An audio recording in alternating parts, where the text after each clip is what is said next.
Constitutional law second का paper है। BA LLB में सेकंड सेमेस्टर में, LLB में थर्ड सेमेस्टर का पहला पेपर है। चलिए जल्दी से एक बार इसको देख लेते हैं।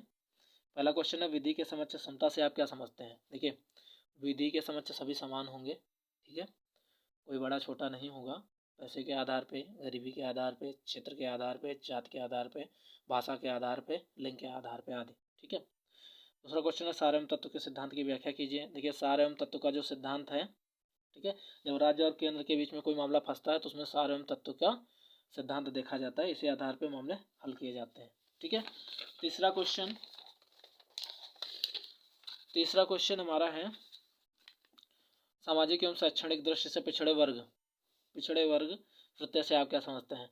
ये OBC कम्युनिटी जो होते हैं ना, अदर बैकवर्ड सेक्शन जो होता है, ठीक है, कम्युनिटी जो होती है, अदर बैकवर्ड कम्युनिटी होती है, ठीक है, उसकी बात की जा रही है।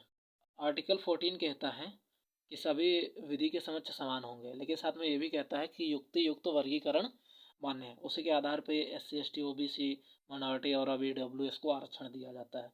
चौथा क्वेश्चन है, प्रेस की स्वतंत्रता से आप क्या समझते हैं। प्रेस, देखिए, आर्टिकल 19 में अभिव्यक्ति की स्वतंत्रता दी गई है, उसी के आधार पर प्रेस को स्वतंत्रता दी गई है, ठीक है। आर्टिकल 19 में एक मूल अधिकार है। नंबर 5, क्या शिक्षा का अधिकार एक मूल अधिकार है। जी हाँ, बिल्कुल मूल अधिकार है, ठीक है। इसी आधार पर गवर्नमेंट जो है अपने नीति निर्देशक तत्वों में 6 से 14 वर्ष के बालकों को निःशुल्क शिक्षा देती है, ठीक है।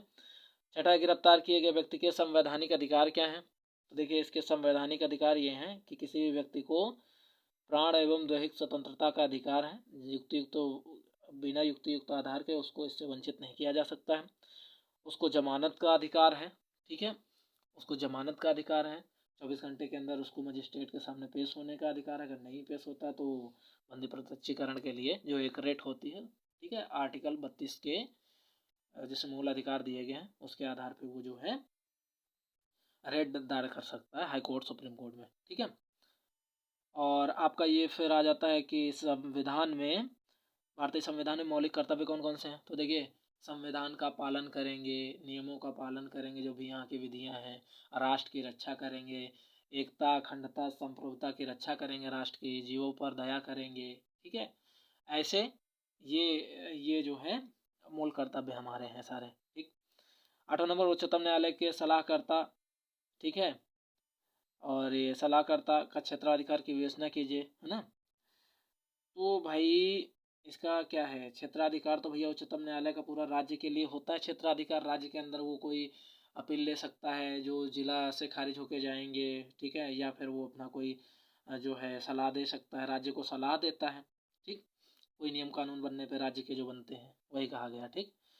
9 नंबर, उच्च न्यायालय की रेट अधिकार की व्याख्या कीजिए। देखिए, जो हमारे मूल अधिकार दिए हुए हैं संविधान में, अगर उनका कहीं उल्लंघन होता है तो उसके लिए आपको संवैधानिक उपचार भी दिए गए हैं।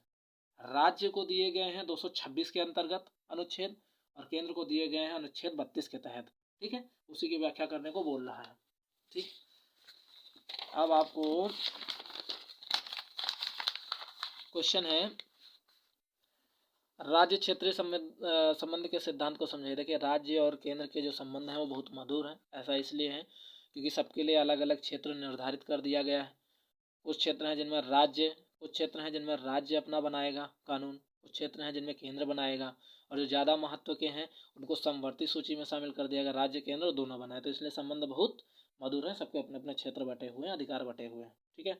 अब कह रहा 11, प्रसाद का सिद्धांत क्या है। देखिए, प्रसाद का सिद्धांत वहाँ पे लागू होता है जैसे लोक सेवक वगैरह होते हैं ना, जो IAS PCS वगैरह होते हैं, वो उनकी जो ड्यूटी होती है वो प्रसाद के सिद्धांत के आधार पर होती है, अर्थात वो केंद्र सरकार, राज्य सरकार और राष्ट्रपति के प्रसाद पर्यंत जो है कार्य करते हैं। अगर वो ना चाहें, उनकी खुशी नहीं है तो हटा के बाहर कर देंगे। हालांकि अब काफ़ी हद तक बदल गया है, वो सुप्रीम कोर्ट जा सकते हैं, लेकिन पहले तो बिल्कुल प्रसाद पे ही आधारित था, ठीक। अभी कह रहा, सामाजिक न्याय से संबंधित राज्य के नीति निर्देशक तत्वों के सिद्धांत की विवेचना कीजिए। देखिए, राज्य ऐसे नियम कानून बनाएगा जिससे सामाजिक न्याय जो है, समता को जो है बढ़ावा मिले, चाहे वो आर्थिक दृष्टिकोण से हो, सामाजिक दृष्टि से हो, तो ये चीज़ें हैं, ठीक है। चलिए लॉन्ग आंसर देख लेते हैं, ठीक है। 21 अंक का एक है, इन्हीं 2 प्रश्नों के उत्तर दीजिए। कह रहा, भारतीय संविधान में संशोधन की प्रक्रिया का विस्तार से उल्लेख कीजिए। क्या संविधान में संशोधन करके मूल अधिकारों को कम किया जा सकता है। देखिए, संविधान में जो संशोधन होता है वो कौन करता है, संसद, ठीक है, जो मंत्री जो है संविधान में संशोधन संसद करती है, ठीक है, संसद के द्वारा होता है, ठीक है, मंत्रिपरिषद वगैरह जो होते हैं कर लेते हैं, ठीक।